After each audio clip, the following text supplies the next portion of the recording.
Good afternoon. I am Sharon Roberson Pinder, President and CEO of the Capital Region Minority Supply Development Council and the operator of the U.S. Department of Commerce Minority Business Development Agency in Virginia, the first one of its kind in the history of MBDA.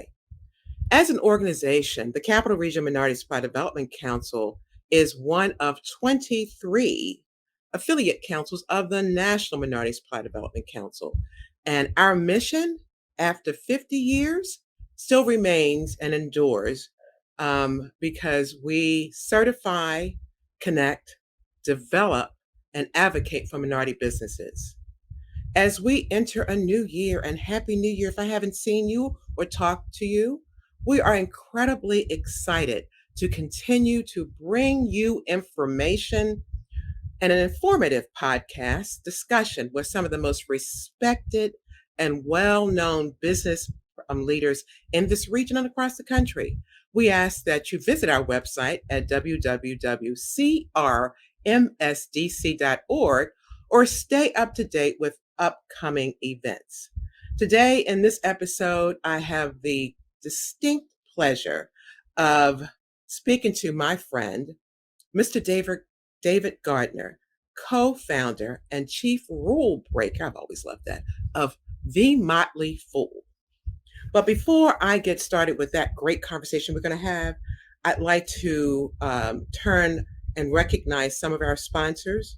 Thank you to our title sponsor, Exelon, which is comprised in this region of BGE and Pepco, Exelon companies, Capital One, Amcus, SB and Company, Tidings and Rosenberg, and the MBDA Center, Virginia. Please, ladies and gentlemen, help me welcome Mr. David Gardner. But let me just share some information about him with you. He is, as I said to you, the co-founder of the Motley Fool and chief rule breaker, which is a financial services company he co-founded in 1993 alongside his brother Tom. He also serves as the chairman of the Motley Fool Foundation, whose purpose is to make the world smarter, happier, and richer. You like that? World smarter, happier, and richer. To that end, for over 28 years, David picked stocks for a worldwide membership through his company's flagship service, the Motley Fool Stock Advisor. From inception in March 2002 through May 2021, he generated returns for members of 20.6% annualized versus the market S&P 500 average of 91.0. He has picked stock. He has hosted his own weekly podcast. He's been the recipient of many prestigious awards, including UNC's prestigious Distinguished Young Alumni Award. He has served on the Individual Investor Advisory Committee of the New York Stock Exchange for 15 years. Welcome, David. Thank you, Sharon. It is a delight to be back with you on HotChat. I think we were last together, I think it was April of 2021. And if we get back into where we were and what was happening in April of 2021, it's a very different world today. Stock market, by the way, hasn't done so great in the last couple of years. We could talk about that or not, but I'm just delighted to be back with you. Thank you. And we are delighted to have you back. And since that time, you and I talked about your foundation. I want to talk about that a little bit. But I thought, that beginning the year, talking to an expert like you would actually be of great service to our listeners because of what's happening. We look, when they talk about economists talk about 2023, and the interest rates peaking and inflation slowdown. And we look at things that are happening globally. And then this current conversation, besides the chaos in the nation's capital, of the federal debt ceiling. The ceiling, they said on January 19th, 2023, the ceiling stood at 31.4 trillion. And so it's all this stuff going on. And at the bottom line, regular folks like me, and me. Yes, just want to know, what does that mean? How does that impact my immediate situation and my future? And so I know I just threw a whole lot at you, but I thought I'd give you a perspective. I'm not going to put you in a box, but let's talk, let's chat. What's going on, David, and how should we protect ourselves? Well, I say we solve all the world's problems in the next half hour or so. Shall we try? Absolutely, I'm down for that.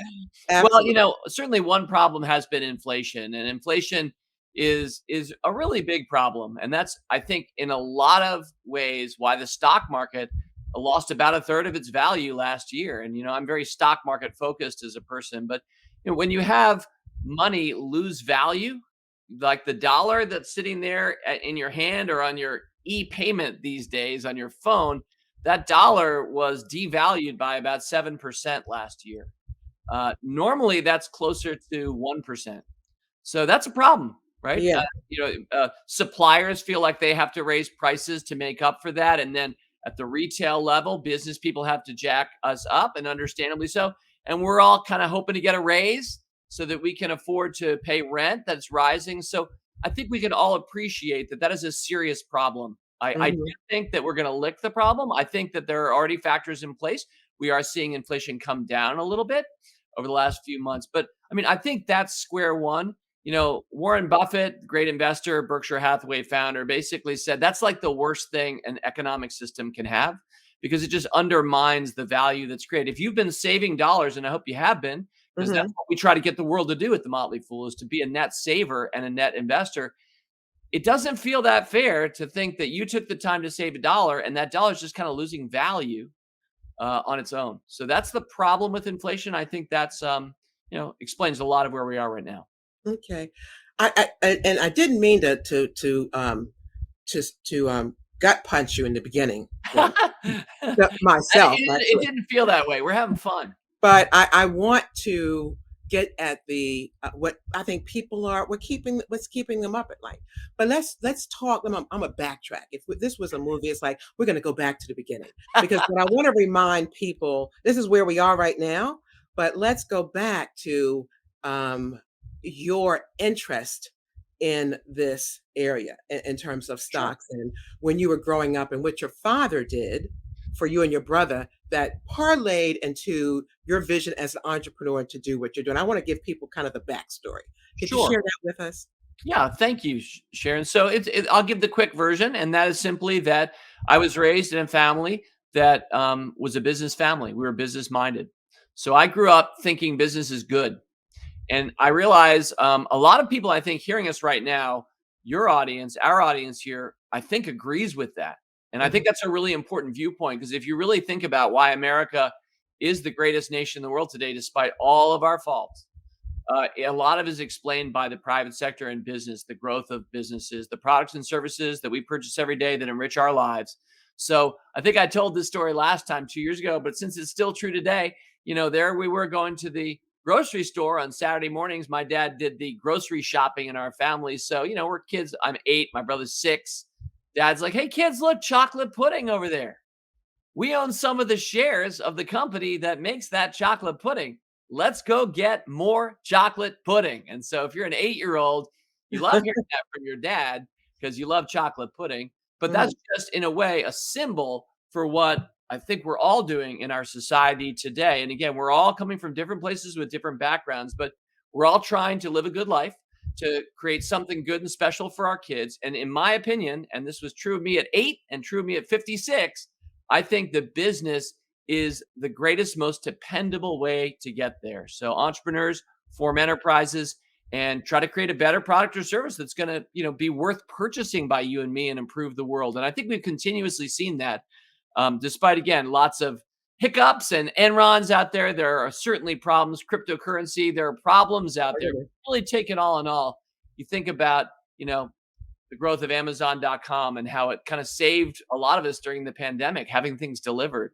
Or I think about Apple, like the greatest brand in the world today, and just making computers accessible to more people. So a lot of my favorite companies, whether it's chocolate pudding, computers, or the internet, are companies that are really trying to improve our lives and sometimes democratize the subject. So to close my short answer, the Motley Fool is trying to do that for money. We're trying to make it understandable, accessible, include everybody in the conversation, and get people educated about how to win in business, in investing, and in life.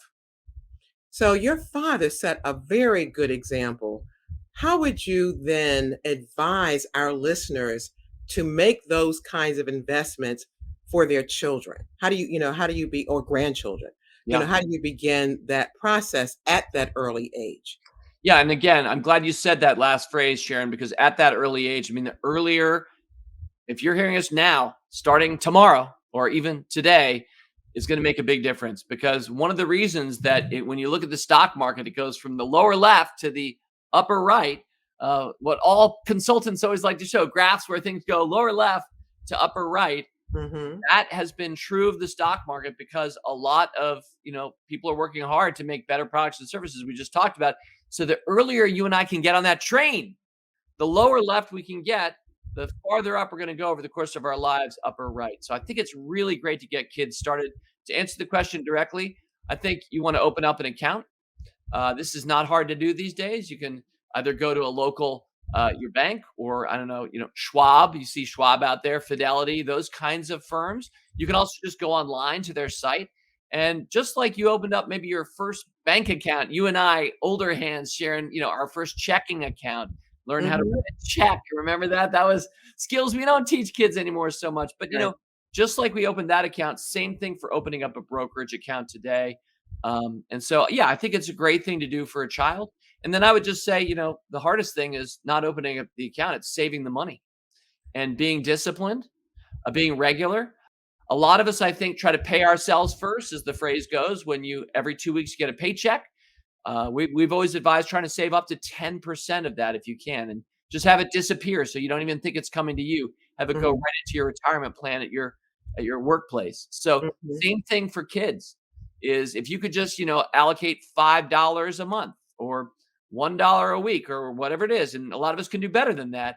You can just regularly have that money going into their account, and then I would say whether you choose to put it in an index fund, which for a lot of people is just a simple approach to investing.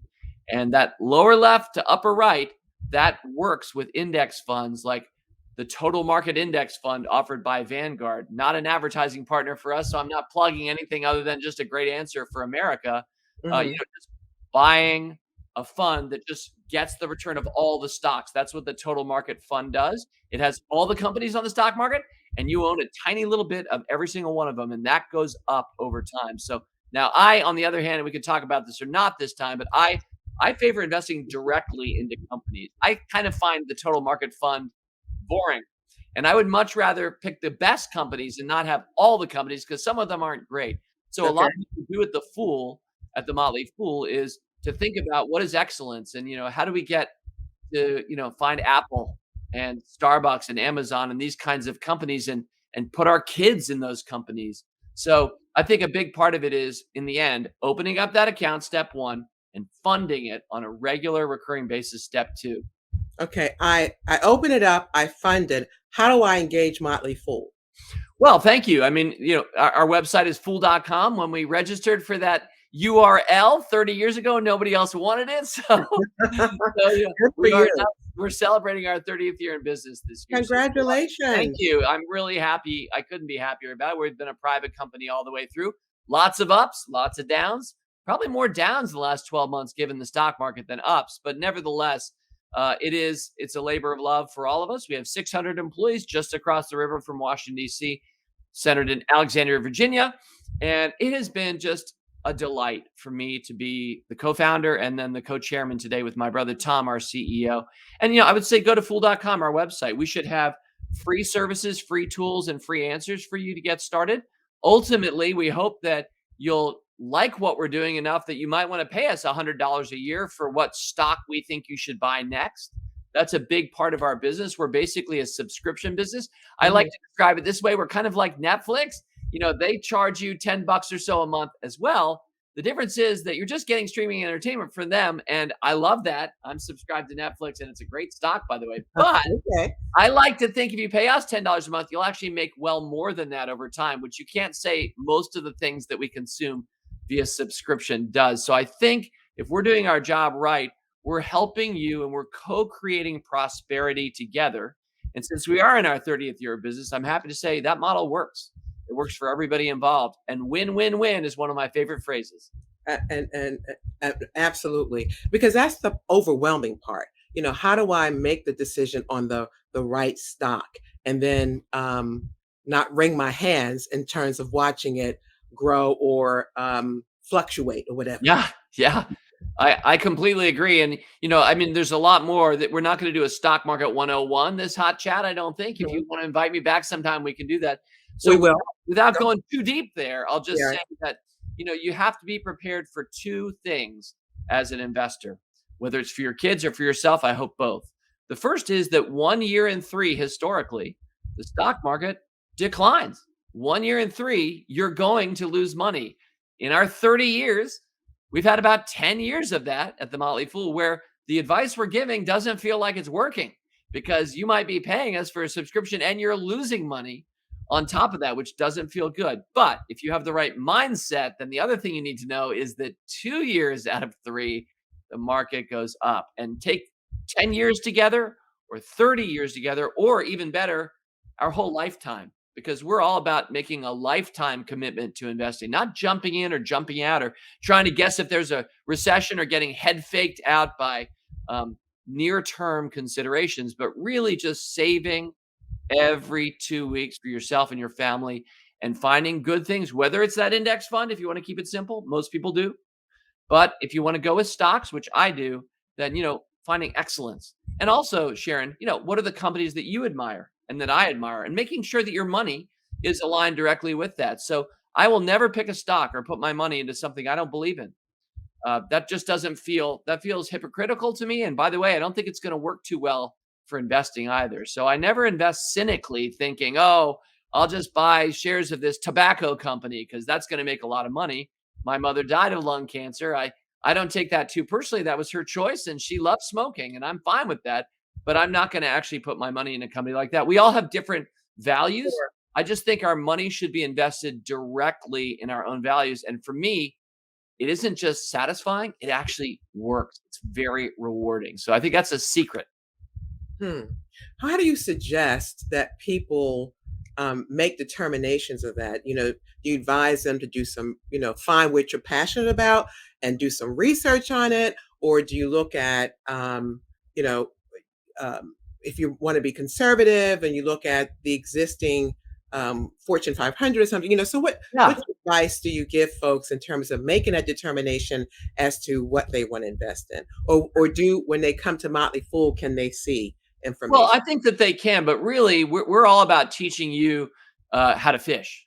I mean, Hmm. we do toss fish, to use that old metaphor. We do Hmm. toss fish on a regular basis. This is the stock we're buying next. This is what we think you should buy next.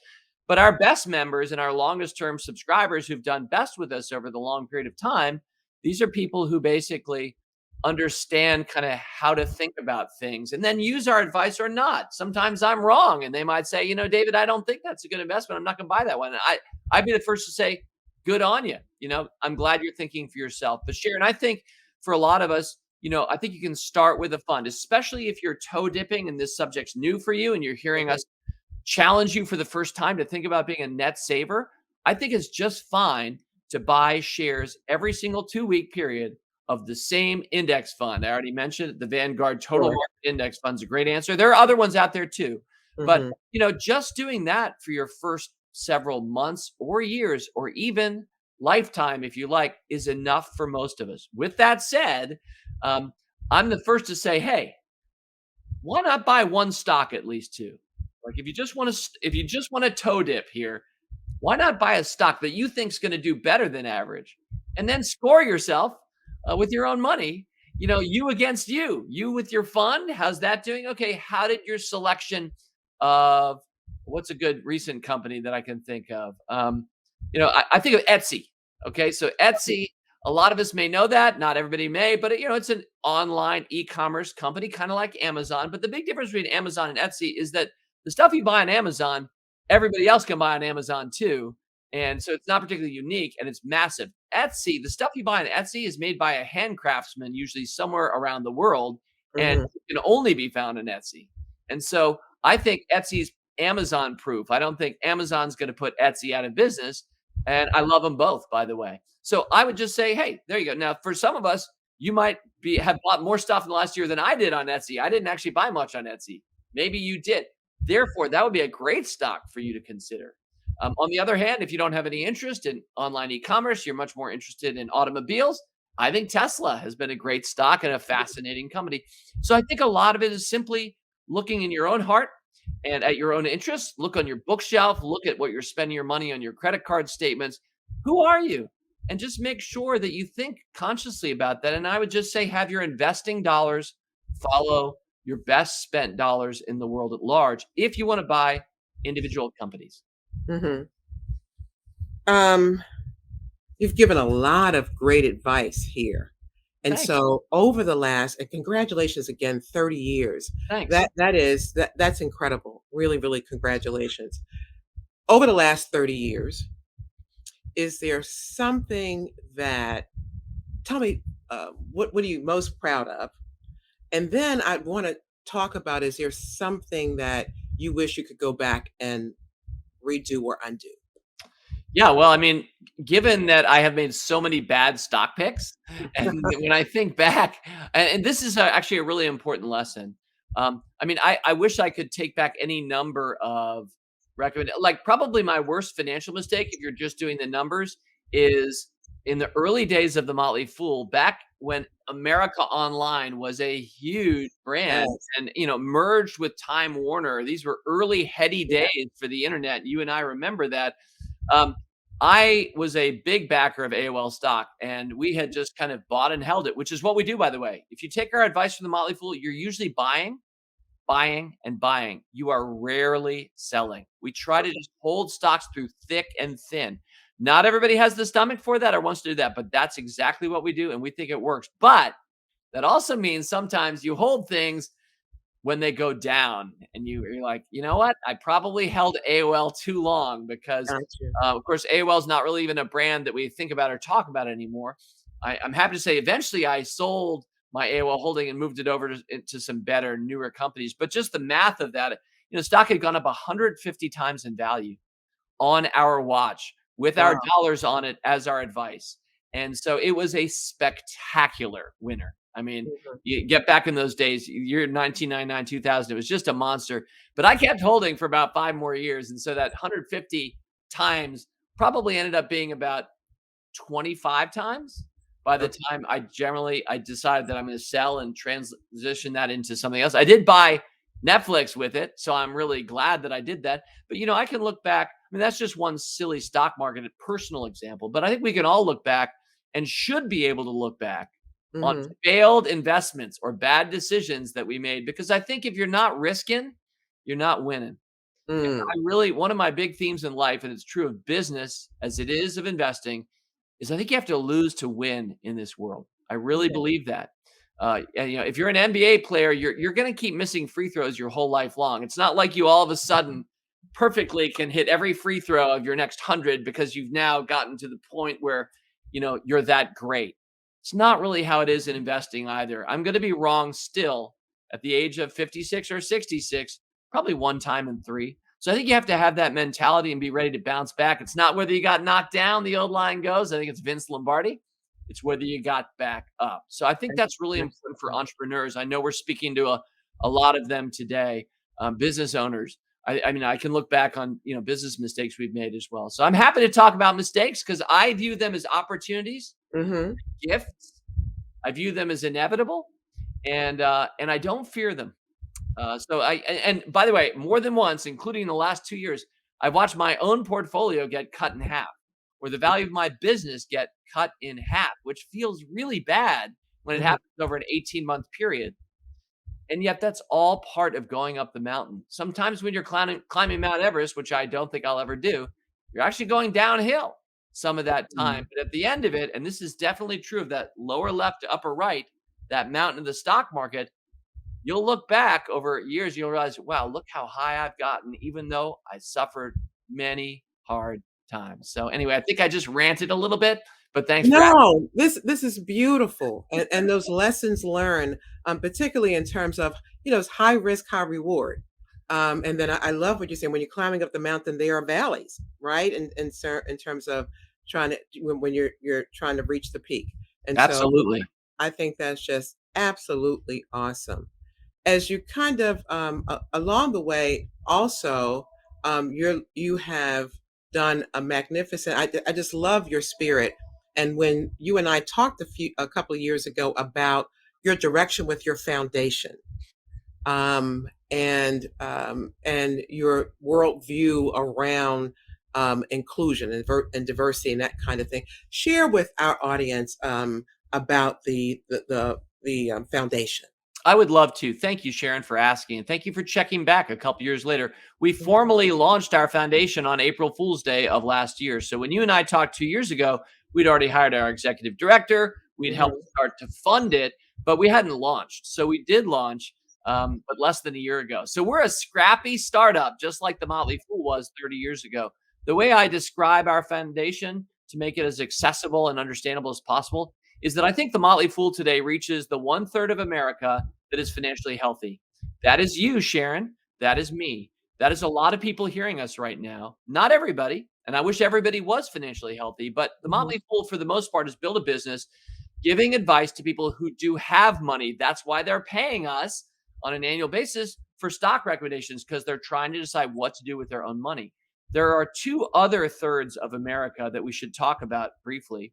The next third, stepping down for the financially healthy, are the coping, the day to day, the make it work from one Yeah. week to the next. The immigrant families, the people who are like, God, if I could just get over the hump, like I'm just short of that $1 saved, that would be the turning point for me and my family. There are about a third of Americans are paycheck to paycheck.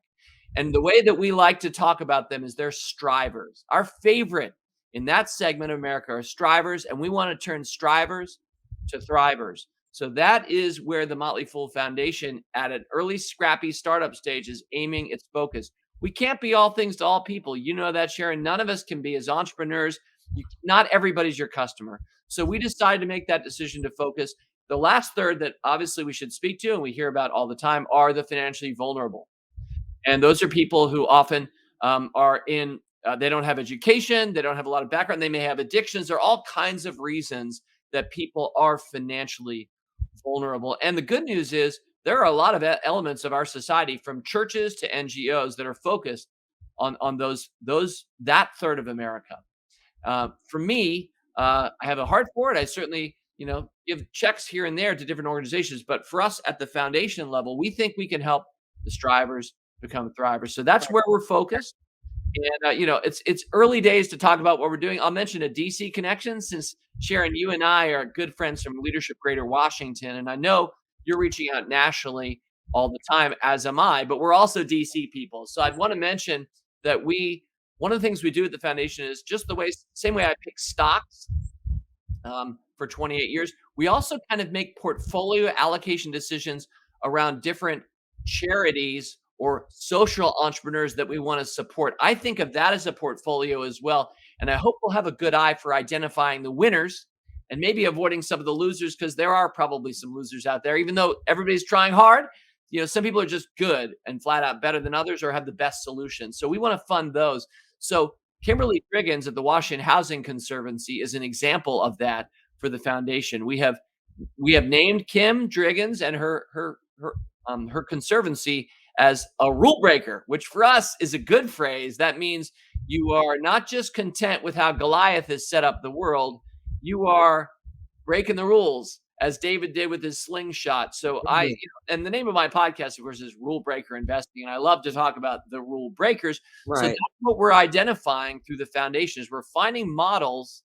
In the case of Kim Driggins, she has a model that's mixed housing. So, affordable housing, but actually bringing together people of all financial walks of life into the same building. So you're always going to have, in a big city like DC, the higher end people.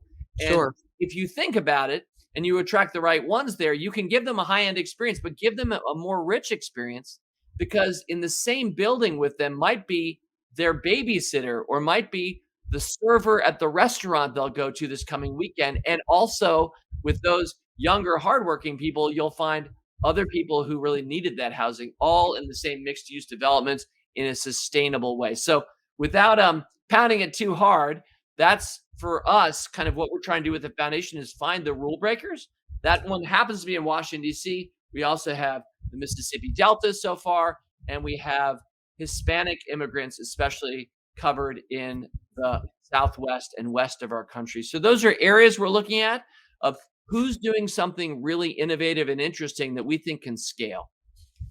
Okay, that's absolutely awesome. Did I give you more than you were expecting? I think No, I was no, supposed to no, give no, you more. no. I think I love the striver to thrivers, and the fact that you have focused on what you're dealing with as well.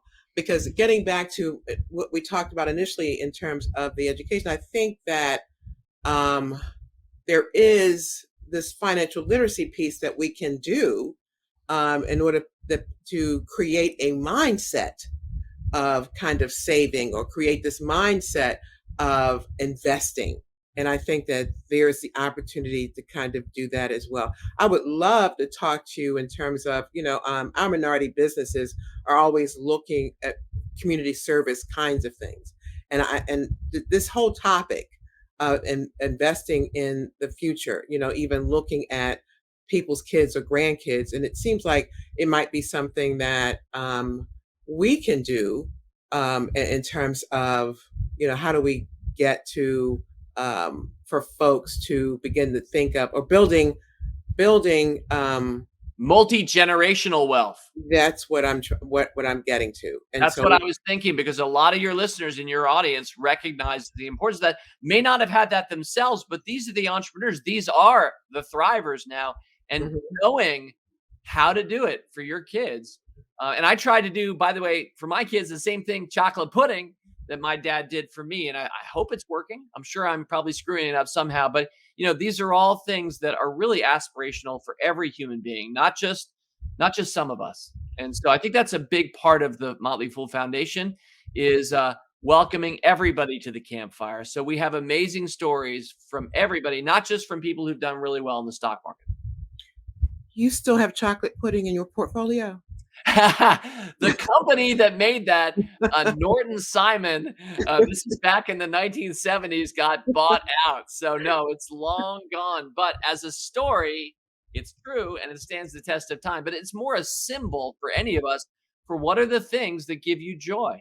In fact, what some of my better stock picks, I don't know if you've ever come across Marie Kondo and tidying up your house and you pick up your old sweater and you say, "Does this spark joy?" She says she's a best-selling author helping us clean up our homes. And her simple question, when you look around your house or your bookshelf or you're trying to clean out your garage, you pick up things and say, "Does this spark joy for me?" And if it doesn't, then maybe get rid of it. And then if you do that in a disciplined way, you're only left with things that spark joy. You walk into your garage or look at your bookshelf, and all you see is joy. But for me, the companies that do that with their products and services that spark joy for you, Sharon, and it's going to be a unique set of things that uniquely speak to you and every single person listening to us, me as well.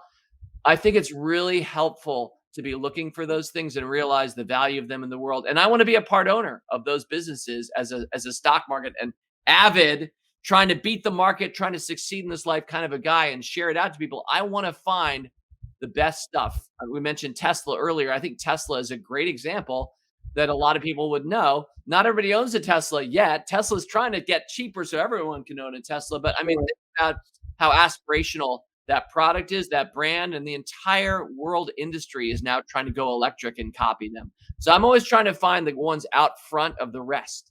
And that's a big part of rule breaking. Okay, so does rule breaking include investing in space?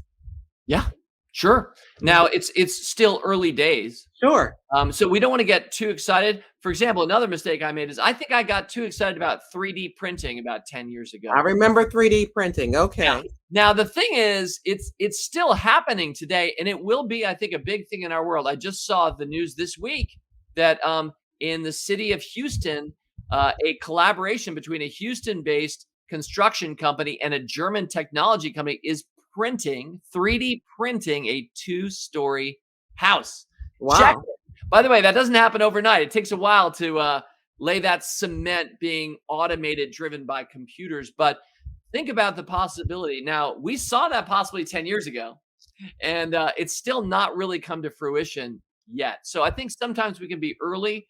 And so, I'm excited about space, but it's not like there are a lot of people up in space or a lot of commercialization going or possibility.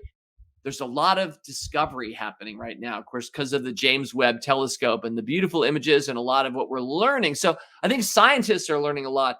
But for us entrepreneurs, probably not yet. Investors, not as much. There's a little bit out there. Anyway, I love this stuff, Sharon. I can talk too long about it, but it is a reminder to think about the future. I try to live in the future and then Mhm. backwards to today and invest accordingly. So I try to ask. That's why I love solar energy, because I feel convinced that the people of the future will say, yeah, it was there all along. The sun, the most powerful thing in our solar system. We use that to generate most energy today. Now, we couldn't have done that 100 years ago. We still can't do Sure. that at scale very well today. But I feel pretty confident that looking backwards from the future, everyone's going to be like, yeah, the sun's powering most things. And so I think about that and I try to invest toward that. This is outstanding. You're so inspirational. I always love talking to you. I love talking to you, Sharon. You have great questions. And I always feel like I talk too much when we talk on your podcast. No, this is kind of what we want. We want this information exchange, and you're the expert. And so we're taking advantage of you being here, and certainly appreciate your time because we know your time is money. We know that you're busy. And so thank you for doing that. As we look, and I'm coming back to how we began. 30 years, you've seen as we look at the economic forecast, you've seen this story before. And so what I've kind of take away from the conversation is to write it out. But is there anything different about what's currently happening that you have not seen before? I mean, you have to talk out both sides of your mouth if you're a student of history and somebody living the present day for this. So I would say, on the one hand, Sharon, we've all seen this before. Nothing new under the sun. It all goes back to the Greeks having fun with that. We've had recessions. We've had high inflation periods in the 1970s, more recently Mhm. in this country. A lot of us hearing me right now weren't necessarily even around in the 1970s. So, I think on the one hand, you have to recognize that a lot of this has all happened before. And especially, you used an important word earlier. And I really want to double underline now mindset, you said, Mhm. and giving people the mindset to succeed in business, investing in life. I think you have to understand history and realize that, this has happened before. At the same time, and part of what's happened before, by the way, are rebounds and the market going Mhm. up and inflation dropping. And think about the things we take for granted today, like that you and I can sit in well, in my case, my den, and do a podcast that reaches the world at large. When I was making a collect call to my parents 30 $1 a minute just to use the phone long distance, whatever that meant. So, I mean, Right. think about the things that we take for granted today, and I know. we shouldn't, by the way. So out one side of our mouths, we have to say, yeah, we've seen this before, and it's going to happen again. By the way, again and again. On the other hand, every situation is unique, and I don't want Yes. to sound like it's easy to say it's all happened before and it'll fix itself. There are a lot of unique factors here. We always have to identify. I mean, just the degree of awareness around social justice, the degree of awareness around, I would say, minority funding. I would say venture capital headed to Black-owned businesses. That is a new thing. That is a very exciting thing. And actually, one of our board members, Melissa Bradley at 1863 Ventures here in DC, is a board member of the Motley Fool Foundation. So I'm Oh, getting is she? I know Melissa. Yes. I'm Mhm. sure of course, I'm sure you've known her much longer than I have, but Mhm. I am like noticing some really great new dynamics in place that haven't happened before. And I think we have to all be ready for the newness of the future. I do want to brag that I have the DC license plate future. That's actually Do mine. you really? Nobody else in our city, I guess, wanted or was thinking about future, but truly, it's like my favorite word. So I'm happy to say I've got the vanity plate in DC for future. But the future means actually everything to me. All that matters from our conversation, if anybody's taking investment advice or perspective from this, is what happens next. Not Mhm. not what is happening this minute or what happened or what worked 30 years ago. All that matters is what happens next. So I think it's great to be about the future. Well, David Gardner, the future is now, and we appreciate you Betcha. being here right now. So thank you so much for this conversation. Thank you so much for all these pearls of wisdom that you've imparted upon us today. It's so much appreciated. And so I'd like to close this segment by sharing with people kind of like your mantra, what you've always say in terms of fool. Full on. In fact, I mean, Yes, I'd be yes, that's what I'm remiss talking about. I'd be Yeah. remiss if I didn't throw my jester cap on and say thank you very much, Sharon, and I really appreciate being part of Hot Chat again. Keep up the great work with your work, and everybody hearing us right now. Yeah, I really do think that there are such promising factors in store. I think the stock market will probably go up this year. That's always the odds-on bet, and Mhm. I think we need to be looking forward and asking what's working, not looking backward and asking what wasn't working. Mm. So I really appreciate you have that spirit too, and I wish us all the best. Okay. As we move forward into 2023, you heard it here, ladies and gentlemen, in terms of how what's our mindset and what we should do.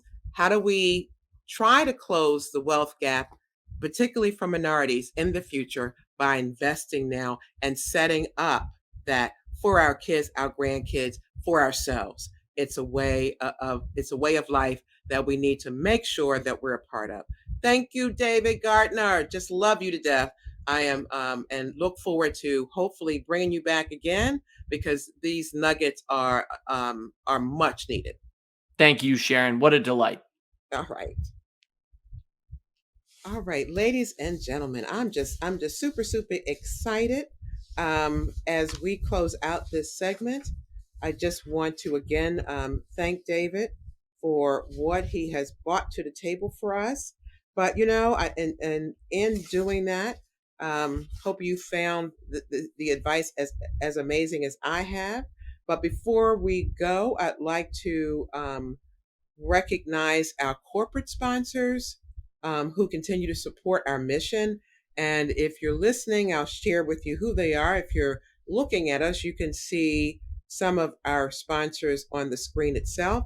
AARP, Allianz Science and Technology, AT&T, BAE Systems, BWI Thurgood Marshall International Airport, the City of Baltimore, the District of Columbia Department of Small, Local, and Business Development, Dominion Energy, the Ellison Group, Fannie Mae, Freddie Mac, Financial Realty Services, the Hilton, Horseshoe Casino, Leidos, Lockheed Martin, M&T Bank, the Maryland Governor's Office of Small Minority and Women Business Affairs, Mass Mutual, McCormick, Northrop Grumman, Parsons, Peapod, Prince George's County Office of Central Services, SAIC, Sodexo, Truist, United States Postal Service, University of Maryland College Park, the University of Maryland Global Campus, Washington Gas, Metro, Zillion Technology, and Zones. To learn more about upcoming programs, visit our website, please, at www.crmsdc.org. And if you've missed any of our past episodes, or if you just want to listen to this one for reinforcement, go to our microsite, which is crmsdccares.com. You see it on the screen, crmsdccares.com. Don't forget to like us, share this episode on Facebook, Instagram, LinkedIn, Twitter, and YouTube. Our moniker is at CRMSDC, and subscribe to our channel or podcast because you can find us on Apple, Google, or Spotify. Before I close, again, I extend a special thanks to our Coronavirus Response and Relief Center and our media production team for their behind-the-scenes support and helping us make this happen today. Thank you, Sonia, Nicole, Renee, and Graybo Solutions. Until next time, fool on. I had to say that.